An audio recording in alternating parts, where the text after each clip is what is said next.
I'm Joanne Regan, Head of Audit, which is by the by, so please don't think that I'm that boring because I'll try not to be. But I'm also the International Contact Partner at Evolution. And as part of our session on building a successful business, I want to talk to you about moving into international markets. In particular, I want to cover why we should all be considering export markets, how we might go about that, what help is available in our area, both from ourselves at Evolution and from other organisations. And also, by the end of my session, you're all going to be thoroughly inspired to go out there and go global, or at least to think about what opportunities might be available to you in international markets. So, to start off with, well, the good news is you don't have to be a large organisation with lots of resources behind you these days to consider going into overseas markets. In fact, many market traders and small-scale online retailers will tell you that the world really is a smaller place these days, and it's much easier to penetrate overseas markets than ever before.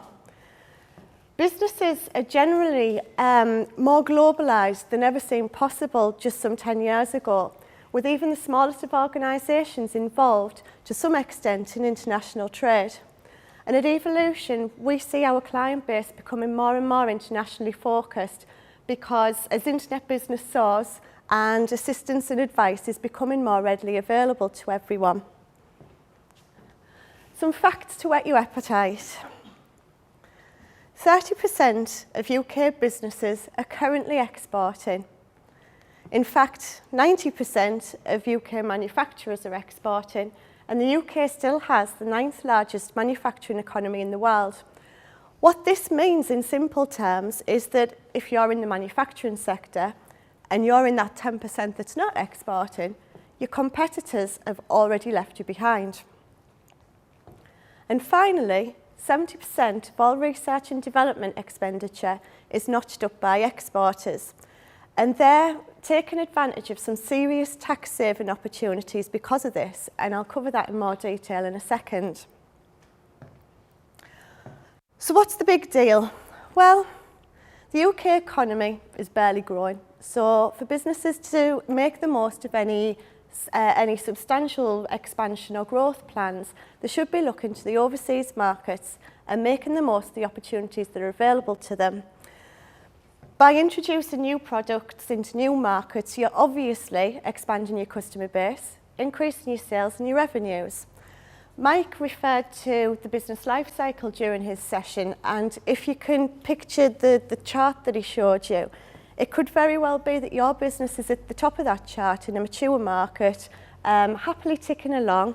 However, as a business owner, you want to do more, you want to see more growth in the business. So perhaps overseas markets is the next place to look. Businesses that do export are proven to be more profitable, and profitability brings along long-term sustainability and even prosperity. Exporters are actually reducing their dependence on the domestic market, which even after an economic recovery could very well be a saturated marketplace. By reducing your dependence on a smaller customer base, you're actually reducing the risk of failure in the business and making the business far more resilient. It's also worth noting that British brands are still very highly regarded throughout the world, so in theory, it should actually be more straightforward for us. Some businesses look overseas as an alternative means of sourcing labour. Now that could be because they're looking for a reduced cost of manufacture, or they're looking for some sort of technological advancement, whereas where in the UK we may very well be weak. Exporters are also able to attract a much better class of employee into the business because they can offer a far more varied role and a more competitive remuneration package, something that I think Tim will be touching on in a second. It could very well be as well that sourcing your raw materials in the UK might actually be difficult. Shipping delays, import costs could all make your end product far more expensive than your worldwide competitors. By locating overseas, closer to the area of your raw materials, you can obtain them far more cheaply, efficiently and quickly. There's been research carried out that suggests that businesses can actually increase their productivity by 1/3 in this manner. And I actually have a client that's done exactly this. I have a client who found that the cost of bringing in their materials from South Africa was becoming more and more expensive year on year. They were in the fortunate position to be able to buy out the South African supplier. And in doing this, they actually reduced their production overheads by 28%. Now that sounds great, and the value to the business with that was fantastic. However, what it also meant was that they're able to control the flow of their materials into the UK warehouse. This gave them a competitive advantage over other suppliers in the UK because they could meet their customer demands far more efficiently than anybody else. By going overseas, you can attract a workforce of different backgrounds and cultures, and this can generate more ideas that will lead to further growth. For example, IBM, they have a deliberate recruitment policy in respect to diversity so that they can drive a competitive edge through innovation. So they actively seek out ideas from all of their workforce to make them the best at what they do. And finally, it's fun and it's rewarding. Yes, it will take time, it can be challenging, and it will be hard work at times, but the end result will be well worth it. So what's on offer? Well, the government introduced the Enterprise and Trade Policy. The government hoped to have increased the value of exports to £1 trillion a year by the year 2020.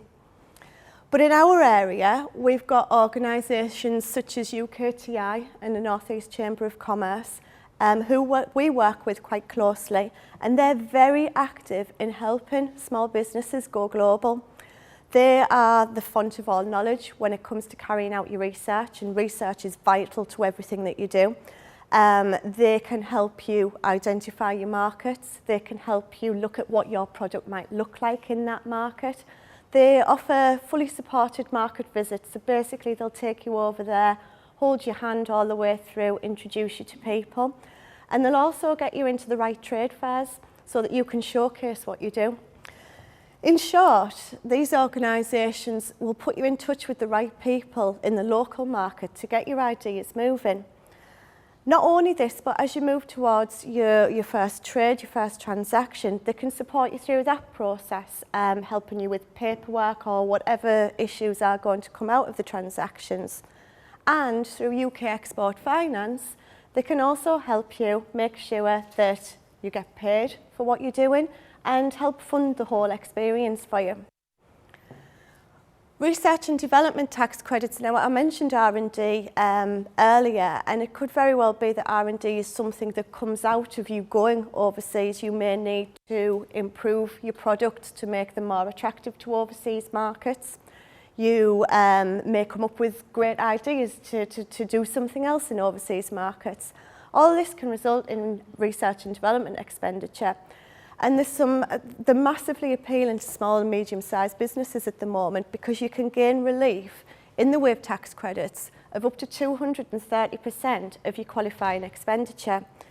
Now, unfortunately, the North East as a region is criticised terribly for not taking advantage of these tax credits. People are just not appreciating that they're actually carrying out research and development spend. So as a firm at Evolution, we can help you identify whether you are carrying out R&D expenditure, help you maximise what can qualify as R&D expenditure, and basically make the most of the tax incentives that are readily available there for us all to take. Patent box relief, that's been available since the 1st of April 2013. And in a nutshell, this is a reduced rate of corporation tax that can be applied against the profits that are created from patented technologies. This could be anything from a patented manufacturing process through to a service that's provided using patented tooling. It's a huge topic of conversation, and we could run a whole seminar on what patent box activities are all about. So if it is something that's appealing to you, please grab any one of the Evo team at the end of the seminar and speak to us about it. So, hopefully that's given you a little bit of insight about why we should all be going overseas, but how would you go about doing that? Well,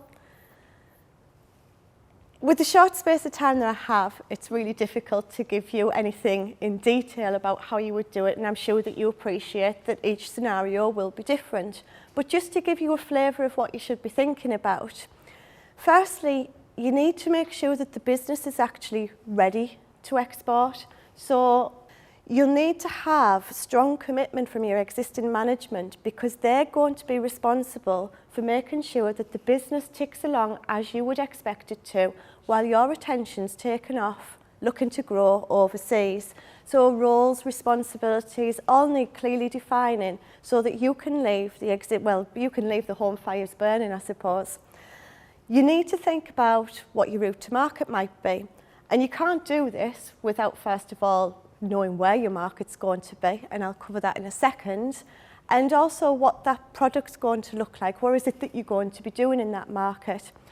There's no one size fits all, and there's lots of different ways that you can go to market. It's really important that you speak to people who know what they're doing with this, have a word with the experts and get some advice. It could very well be, if you're moving products between countries, that logistics is going to be a factor, and you need to consider how that's going to work at an early stage. It could be that brand is really important to what you do, and I'm sure that if it wasn't before, after Kate's fabulous presentation, it is now. You need to think about how that brand would translate into the local market. So things like the language, symbols, imagery, colours, are all really important to make sure that you're not going to offend the market culture that you're going into. I mean, for example, we all know that red in China signifies luck and prosperity, thanks to HSBC, who made a huge advertising campaign out of it. But in South Africa, it's the colour of mourning. And green signifies corruption in North Africa. So there's so many things to consider. I actually have a couple of examples of big name brands that got it terribly wrong. Pepsi, when they created their Pepsi Generation slogan, which I can just about remember, they translated that into Japanese to read that Pepsi can bring your ancestors back from the dead. It's a hell of a claim to make, but I'm sure it wasn't actually quite true. And one of my favourites is that Spearmint decided to launch their chewing gum into the Lithuanian market, and they failed to appreciate that the word spearmint meant whale sperm in Lithuanian, so something you potentially don't want to be chewing on. Anyway, where was I? You need to think about... Yeah, it's in lipstick apparently as well, so there you go, we're used to it. So you need to think about what your marketing and your communication strategy is going to be. And it needs to be in keeping with the culture of the local marketplace. So we all know it's vitally important to go out, establish relationships, enjoy your corporate hospitality, but it's got to be done in keeping with the traditions of the local markets. And also, when you're wining and dining and creating these business relationships, you may agree to timescales and to deadlines, whether it is for samples or for your first trade. You've got to make sure that you hit that deadline. You've got to create that right impression first time. If you don't, nobody's going to come back to you. And that applies in the UK as well as the rest of the world. Things like, it's interesting because we've got Andy here from Trident Manor, who is a security specialist. Things like, if you've got people who are going worldwide, have you considered things like the security risk to those people? And we're not just talking about, you know, being flanked by security guards everywhere. It's IT security, it's about keeping the business ongoing. All of these factors are something that you really should bear in mind. It's all about doing the research in these areas. Financing will be something that you'll have to take seriously, and you need to think about that at quite an early stage. Whether it is for something simple like covering your travel plans, or whether you need to invest in bringing your product up to a certain market specification, financing is going to be a big issue, and that's something that we can help with our corporate finance team. And I'm sure you appreciate that through each and every stage, I can't stress enough how important it is to do your research. Make use of the organisations and the experts in our area who've probably already done it and can help you on your way. This is a list of the top 30 emerging markets from research that was carried out by the Global Intelligence Alliance, and there's some quite interesting countries on there. Emerging markets, fabulous. They offer significant growth prospects, but they do come with a higher risk. So don't discount the already well-established markets. In the northeast, our biggest export markets continue to be the USA, Belgium, Spain, Finland and Hungary. Now, the US is still the UK's #1 export market, but it's highly competitive. Consumers demand really high standards. But the Yanks seem to like us Brits, and there's lots of businesses out there that are doing really well. Now, your target market may not be the most obvious market that you think of, so it is worth carrying out significant research on this. I met a guy a few years ago that always stays in my mind because he was exporting ice cream cones to Iceland. And I was so intrigued with how he actually came to that market, and it was a fascinating story. So don't, it's not a case of first place that I can think of, that's where we're going to go. Make sure that you carry out your research. From this list, China's still a very, very popular place to do business. It's got a massively rising population. Consumer spend's expected to soar in the medium term. And there's plenty of British businesses already out there, and some of them are even quite willing to share their pearls of wisdom with us. And then don't discount places like Australia just because of its geographical location to us. Australia is actually the second most straightforward place in the world for us Brits to do business. Obviously, America's the first. Now, this is because of its similar styles of governance, basically. And Australia is a fantastic gateway to the Asian markets. I have a client who came to me a couple of years ago who decided that he wanted to go into Australia, never exported anything anywhere ever, but decided Australia was the first place he wanted to try. Through our network, which I'll cover in a second, through our network, we were able to introduce him to a few people out there, and he went out, and 2 years on he's created a really successful marketplace out there for himself. So what can we do? So at Evolution, this is what we can do for you. Any business that has an international focus should really have a firm of business advisors behind them who can offer international services. And it was for this reason that we decided to join HLB International in 2010. HLB International is a worldwide network of independent accountancy firms and business advisors exactly like us. We've got representation in 130 countries, and we've got 600 offices globally and growing. This basically, Martin said right at the very beginning, this gives us connectivity, quite frankly. So we know that we have this network of firms, and we have people in all of the markets that most people want to do business who we can talk to.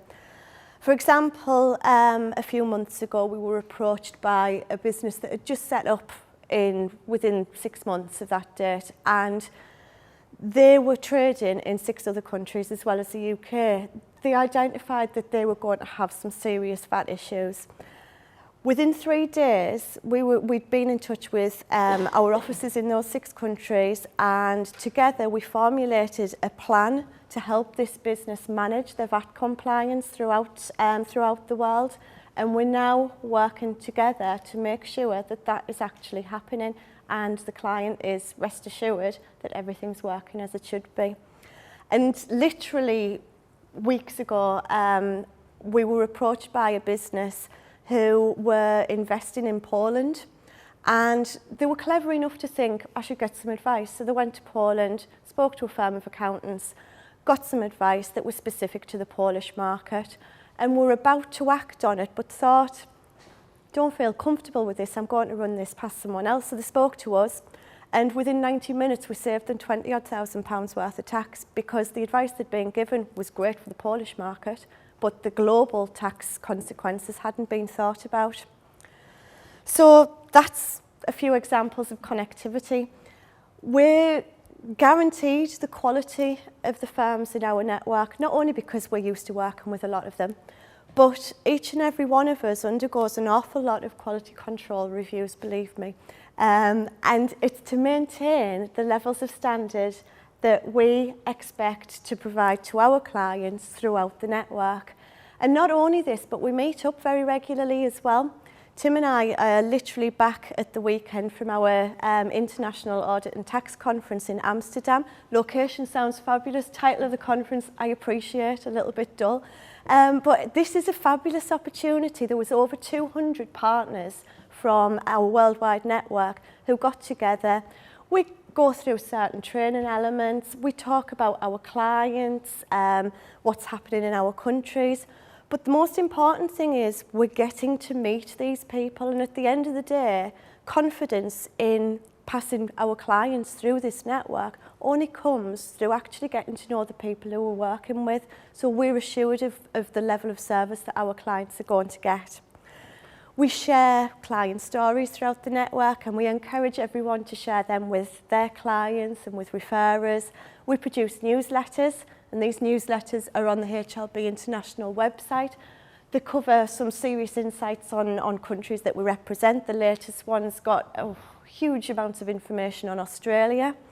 And then, like other organisations, we also produce Doing Business In booklets. These booklets are updated annually, and they cover things like the country's culture, background, the tax environment. They're a wealth of information. So this map demonstrates our global reach, and it is the shaded areas where we have representation. Not much call in Africa at the moment, but we're always looking for new firms to bring into the network in case the need arises.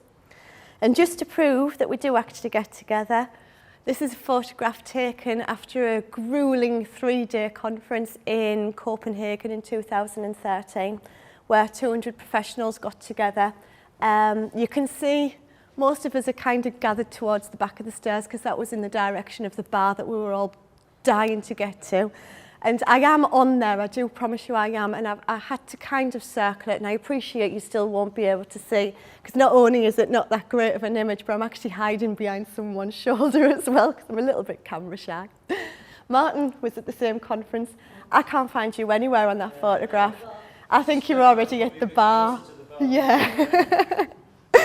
So this year, Martin's already mentioned that I've been fortunate enough to be asked to join our International Audit Working Group, which again is as exciting as it sounds, but actually it's to represent the UK, and it's a group of 9 individuals that are working together to make sure that all of our firms maintain the quality that we're expecting. So we're going to be working tirelessly to make sure that even in the locations where you wouldn't expect the best quality, that they are working to the international standards. And this was us squashed right at the bottom because we wanted a picture of the windmill on there. This was us last week after our committee meeting, where we were just about to enjoy an absolutely beautiful meal in a windmill.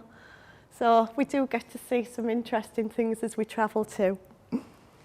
But what can we actually do at Evolution? What is it exactly? Well, one of the biggest challenges anyone's going to face is getting to grips with tax legislation in different countries.